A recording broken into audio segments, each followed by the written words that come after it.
Hello Vijay fans. Vijay fans മാത്രമാണോ വിജയുടെ cinema കാണുന്നത്? അല്ല.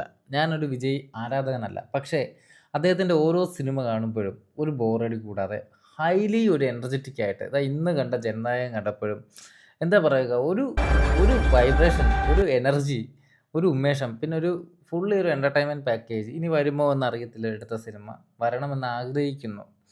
സോ ഈ സിനിമയെക്കുറിച്ച് പറയുവാണെങ്കിൽ ഒരുപാട് എന്താ പറയുക, ബാലയ്യയുടെ പടം ഞാൻ കണ്ടിട്ടില്ല. കുറച്ചുകൂടെ സീൻസ് ഞാൻ കണ്ടിട്ടുണ്ട്. ആ സീൻസ് കണ്ടതിൽ വെച്ചിട്ട് ഏകദേശം ആ പടം ആയിരിക്കാം, അല്ലായിരിക്കും. പക്ഷെ ആ സിനിമ എനിക്ക് വളരെയധികം ഇഷ്ടപ്പെട്ടു. ആദ്യം മുതൽ അവസാനം വരെ ബോറടിക്കാതെ കണ്ടുകൊണ്ടിരിക്കാനായിട്ട് സാധിക്കും. അത്യാവശ്യം എന്താ പറയുക, ആ സിനിമയുടെ അവസാനമൊക്കെ ഇപ്പോൾ വിഷമം വന്നത് എന്നാന്ന് വെച്ച് കഴിഞ്ഞാൽ, ഇനി ഈ ഒരു നായകൻ്റെ ഇനി അടുത്തൊരു സിനിമ ഉണ്ടാകുമോ? ഞാൻ ഒരു അല്ലു അർജുൻ ആരാധകനാണ്. വിജയനെ ഇഷ്ടമല്ലേ എന്ന് ചോദിച്ചു കഴിഞ്ഞാൽ ഇഷ്ടമാണ്. അതിനപ്പുറം മിക്ക സിനിമകളും ഫസ്റ്റ് ഡേ തിയേറ്ററിൽ തന്നെ പോയി കാണും. അതിലൊന്നായിരുന്നു ഈ ജനനായകൻ. ജനുവരി റിലീസായിരുന്നെങ്കിൽ തീർച്ചയായിട്ടും എനിക്ക് പോയി കാണാൻ പറ്റത്തില്ലായിരുന്നു. എന്തോ ഭാഗ്യത്തിന് റിലീസ് ഡേറ്റ് മാറ്റി ഇന്നത്തേക്കാക്കി.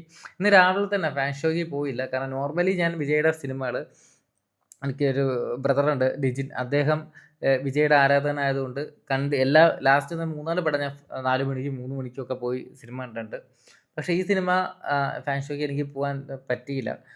10 മണിക്കുള്ള ഷോയ്ക്ക് പോയി. സോ എനിക്ക് ഒരുപാട് ഇഷ്ടപ്പെട്ടു ആ സിനിമ.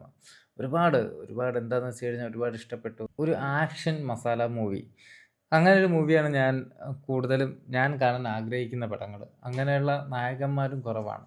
പ്രകൃതി പടങ്ങൾ കണ്ട് അത് ഇഷ്ടമല്ലെന്നല്ല, അങ്ങനെയുള്ള പടങ്ങൾ മാത്രം കണ്ടുകൊണ്ടിരിക്കാൻ പറ്റത്തില്ല. വിഷമിക്കുന്ന പടങ്ങൾ കണ്ടുകൊണ്ടിരിക്കാൻ എന്നെക്കൊണ്ട് പറ്റത്തില്ല. എനിക്ക് ഇങ്ങനെയുള്ള പടങ്ങളാണ് ഇഷ്ടം. എനിക്ക് ഇങ്ങനെയുള്ള പടങ്ങൾ വേണം, കാണണം. അത് ഞാൻ വലിയ ലോജിക്ക് നോക്കാറില്ല. സീരീസിൽ ലോജിക്ക് നോക്കത്തുമില്ല. നല്ലൊരു സിനിമയായിരുന്നു. എല്ലാവരും പോയി കാണുക. കണ്ടു കഴിഞ്ഞ് എന്തായാലും നിങ്ങൾക്ക് ബോറടിക്കത്തൊന്നുമില്ല. കാരണം ഇതിനു മുമ്പുള്ള ഒരു ഗോട്ട് എന്നുള്ള സിനിമ കണ്ടിട്ട് എനിക്ക് നല്ല ബോറടിയായിരുന്നു. പക്ഷേ ഈ പടം ഒരു ബോറടിയില്ലായിരുന്നു. Fully energetic and vibration. എന്താ പറയുക, ഒരു ഭയമൊക്കെ അങ്ങ് പോയി കണ്ടു തീർന്നപ്പോൾ. കാരണം ഈ സിനിമ കണ്ടു കഴിഞ്ഞാൽ നമ്മുടെ മനസ്സിൽ ഭയം ഉണ്ടാകത്തില്ല. സോ സിനിമയെക്കുറിച്ച് ബാക്കിയുള്ള അവരഭിനയം, ഇവരഭിനയം, മ്യൂസിക്, ബാക്ക്ഗ്രൗണ്ട് മ്യൂസിക് എല്ലാം തന്നെ സൂപ്പറാണ്. അങ്ങനെ കീറി മുറിക്കാനെന്ന റിവ്യൂ പറയാനൊന്നും എനിക്കറിയത്തില്ല. ഞാൻ എൻ്റെ അഭിപ്രായം മാത്രമേ പറഞ്ഞുള്ളൂ. Okay, thank you.